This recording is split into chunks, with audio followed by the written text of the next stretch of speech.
suñu jógee foofu dañuy ñëw ci beneen cas boo xamante ni dafa concerné lii di abrogation loi d'amnistie ginnaaw bu mu nekkee woon nag benn promesse bi nga xamante ni waa Pastef defoon nañ ko ci campagne bi xam leen ko daal bés bu ñu amee majorité danañu abroger li nga xamante ni mooy loi d'amnistie bi lan mooy loi d'amnistie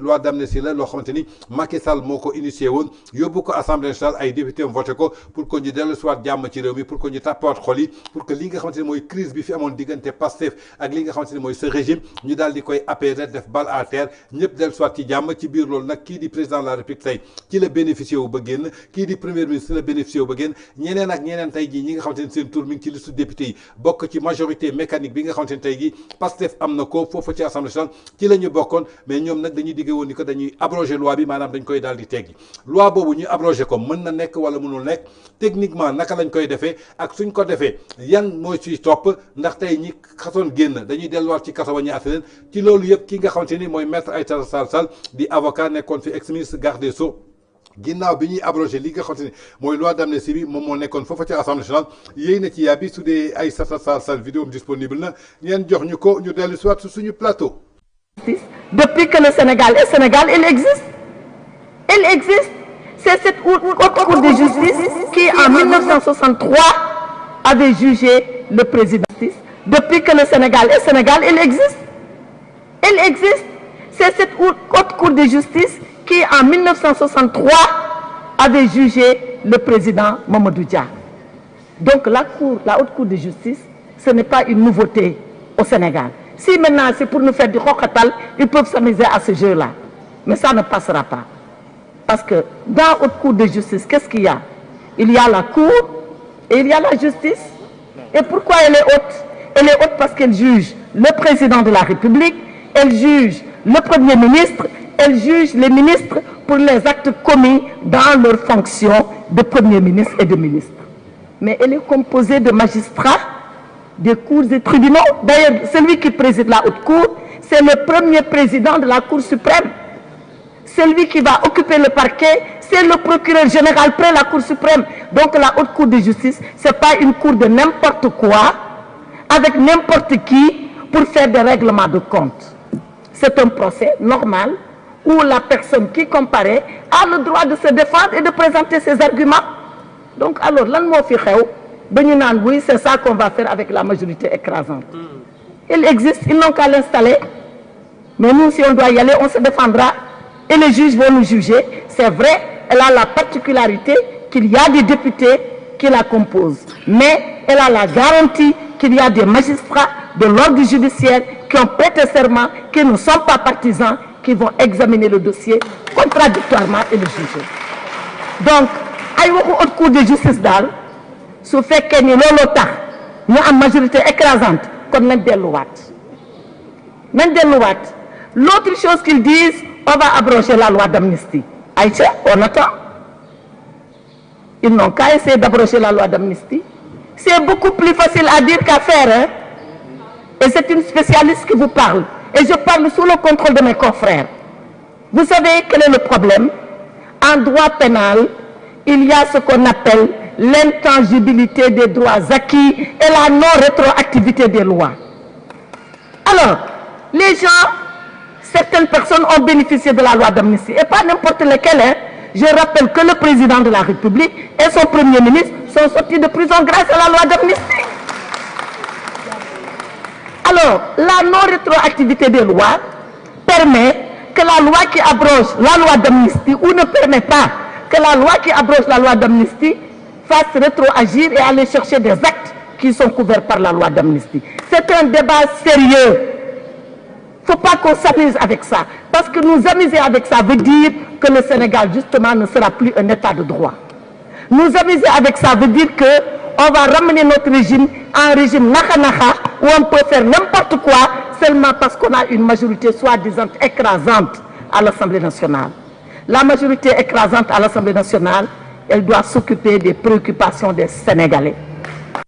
kon ñoo ko déggandoo muy réaction maître Aïssata Tall Sall ex-ministre des gardes des Sceaux sous le régime de Macky Sall ginnaaw nag bi nga xamante ni Pastef am na lii di majorité écrasante mais ci biir wax ji ñaari wax la ñuy dégg muy haute cour de justice. C'est quoi la haute cour de justice? C'est pas une n'importe quelle haute cour de justice parce que dafa am cour am justice ba pare am haute maanaam kawe na kawewaay boo xamante ni cour la ak justice comme cour nu mu fi amee justice am fi tey jii lenn la rek mooy ñu koy composé dafay permettre tey jii loolu daal di àtte li nga xamante ni mooy le président de la République ak ñi nga xamante ni ay ministre la ñu woon nekk en fonction ñu dénk leen alal réew mi ñu njort ni que daal que def nañu ay njuuj njaaj ñu teg leen ci kanamu li nga xamante ni mooy haute cour de justice ñu taxaw daal di défendre indi seen ay argument justice indi seen argument lenn moo ci am particularité dina am ay députés yoo xamante ni ñoo koy composé mais teewut li nga xamante ni mooy ay magistrats yu acerné xam droit xam loi dañ koy teewee donc du dara loo xamante ni tey jii mën nañ ko utiliser pour di ko foowee jàppee ni ko daal mën nañ ci def ay règlement de compte donc c'est quelque chose boo xamante ni c'est peine perdue alors que lii ñuy lu mandat tey di ko wax ñu foog ni lu bees sàq la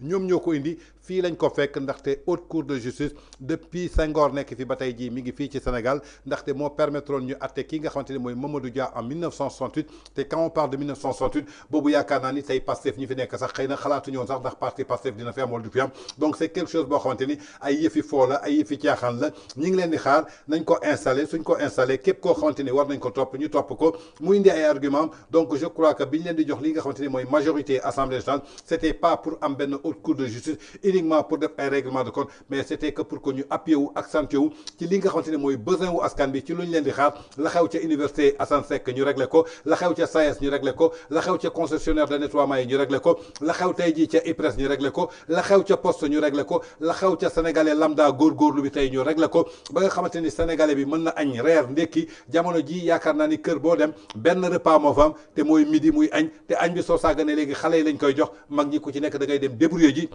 Donc je crois que c'était pas ce Sénégal qu'on attendait d'eux malgré le rêve boo xamante ni jaay nañ ko Sénégalais malgré la solution boo xamante ni jaay nañ ko Sénégalais malgré le changement boo xamante ni jaay nañ ko Sénégalais malgré cette rupture systémique boo xamante ni jaay nañ ko Sénégalais mais rien de cela n'a été fait uniquement di utiliser benn majorité boo xamante ni pencum ndaw réew mi lañ la wax da nga fa dem toogal fa 18 millions d'habitants malgré sax peut-être mën nañu jàpp ne amu leen légitimité ndaxte raw gàdd lañ leen falee foofu en tant que député suñu xoolee ñi voté ci fichier bi matuñu 50% donc xaaju sax ñu inscrire ci fichier bi soit tabbuñu leen mais teewut dañuy sukkandiku ci li nga xamante ne mooy la démocratie teewut ay député ngeen je crois que li ëpp solo maanaam mooy lan ngeen def ay projet de loi yoo xamante ne tey mën na soppi xar kanamu Sénégal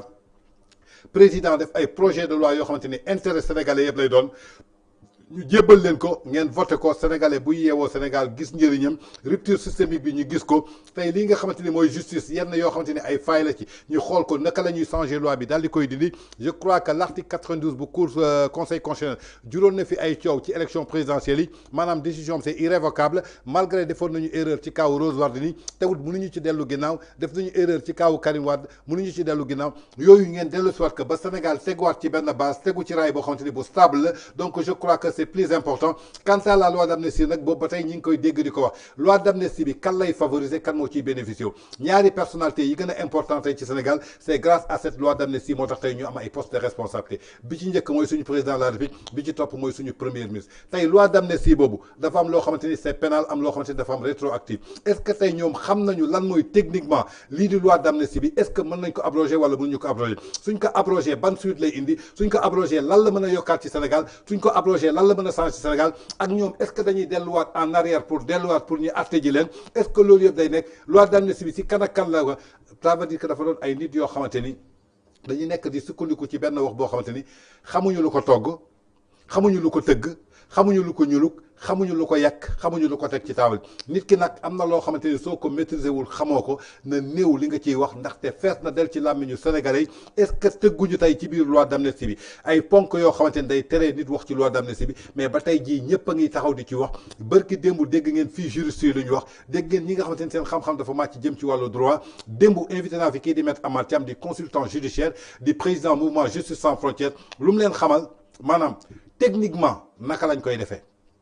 mën nañ ko def pour lan parce que assemblée nationale moo ko voté woon ay député la ñu indil loi bi ñu yëkkati seen loxo ni oui ñu voté ko ay député lañ koy yóbbulaat ñu voté seen loxo ñu ne oui ñu dindi ko loolu mën na nekk mais suñ ko dindee lan mooy topp ci loolu ba ñu voté la leen ñu promulgué ko lan lañ def dañu dem ci kaso bi génnee ñëpp est-ce que fii suñu nee teggi nañu loi d'amnistie boobu dañuy delluwaat ci kër gi jëli ñëpp dugal ci kaso bi est-ce que xam nañu ñooñu fan la ñu nekk ana dossiers yi ana juge yu ko yoroon ana preuve yi donc je crois que ce sont des choses yoo xamante ni dañu war a xam ne que on est dans une république le Sénégal est fondé sur des chartes et des institutions muy ay fondements yoo xamante ni ñoo yor république am na yoo xamante ni kenn du ko caaxaanee rax ci dolli li nga xamante ni mooy matière justice bañ ngeen ko ba ci war dañ leen naan justice dafa sew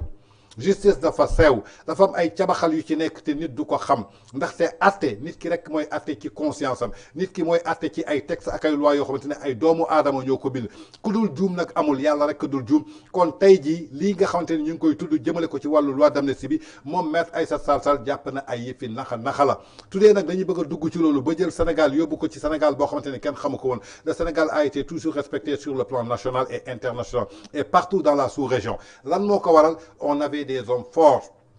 On avait des hommes forts, on avait des institutions fortes yoo xamante ni ci loolu la ñu reposé woon teg ci suñu démocratie di ci liggéey de 1960 à nos jours donc bu ñu yàq loolu ci ay waxu naxa une majorité mécanique ça doit servir au peuple sénégalais une majorité mécanique ne doit pas servir pour faire des vengeances une majorité mécanique ne doit pas servir pour prendre des gens et les emprisonner nit amul dara lu muy yokk ci biir réew demagoo benn dëkk ñi la tëjal nañ la fa tant de personnes dëkk boobu moo gën a développé tëj nit kaso dafa mën tabax pont tëj nit kaso dafa mën a wàññi dund bi tëj nit kaso dafa mën a wàññi essence tëj nit kaso dafa mën a wàññi électricité tëj nit kaso dafa mën a indi xëy ci biir Sénégal je crois que nañu bàyyi caaxaan bi te dem liggéey jamono ji ci loolu lañ toll en tout cas muy ay analyses yoo xamante ni je crois que kii di maître Aïssata Tall Sall di avocat international nekkoon fi ministre garde des Sceaux xam lan mooy justice xam lan mooy loi xam nuñ koy tëggee xam ratification yi nga xamante ni Sénégal signé na ko ci ay conventions internationaux donc je crois que tey su taxawee di leen wax da ngeen war a ubbi seen nopp déglu ko yéen ñi ko bëggoon def sax ngeen xool ni que ñun ñii kat comprendre ñoon fii